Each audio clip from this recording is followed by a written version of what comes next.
चलो ये तो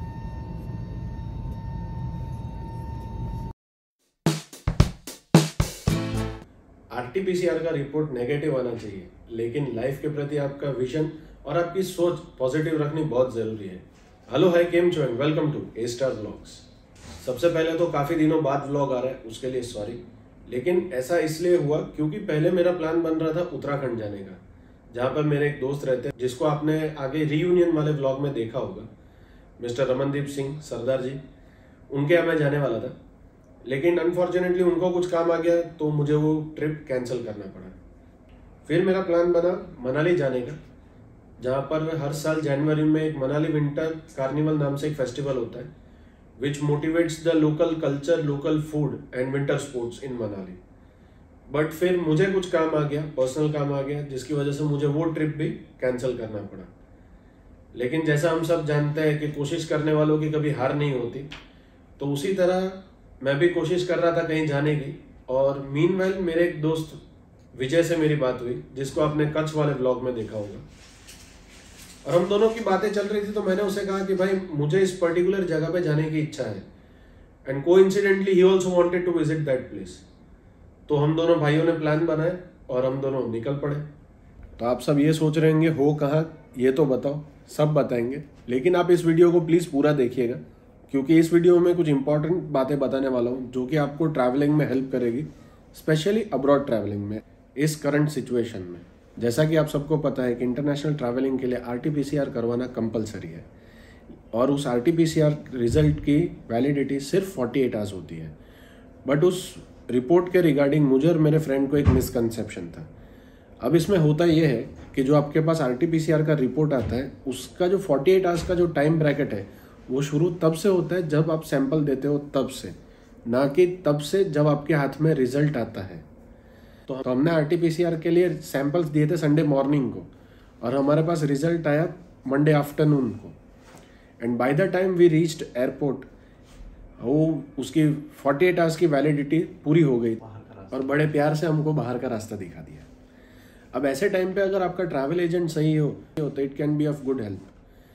तो वही हमारा ट्रैवल एजेंट ने किया। He came, he took us for the RTPCR test, और उन्होंने हमारी टिकट्स बुक कराई for the next possible flight. तो पहले हमारी फ्लाइट थी direct from Ahmedabad to our destination, लेकिन फिर जैसा आपको पता है कि आरटीपीसीआर का प्रॉब्लम हुआ, तो we have to change our flight. तो नेक्स्ट जो हमारी फ्लाइट थी, we took our flight from Ahmedabad to Delhi. और जैसे हम लोग दिल्ली एयरपोर्ट पे पहुंचे, हमें एक बहुत ही अच्छी न्यूज़ मिली कि हमारी जो नेक्स्ट फ्लाइट है गॉट डिलेड फॉर 6 आवर्स। लेकिन जब एक अच्छा दोस्त आपके साथ में हो तो 6 घंटे कहाँ चले जाते हैं पता ही नहीं चलता। And after that we took our flight from Delhi to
and at last we reached our destination Dubai.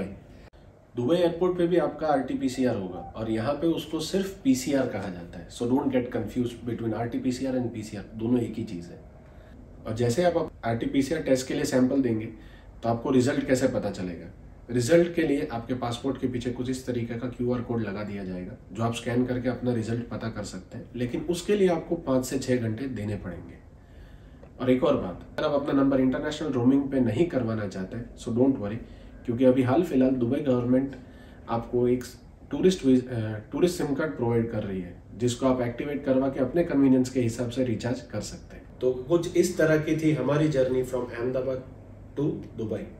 Hope कि ये वीडियो आपको इन्फॉर्मेटिव लगा होगा और ये वीडियो देखने के बाद आपका ट्रैवल एक्सपीरियंस कुछ हद तक इजी हो जाएगा। आज के लिए बस इतना ही, मिलते हैं अगले व्लॉग में। अंटिल देन रहो आनंद मंगल।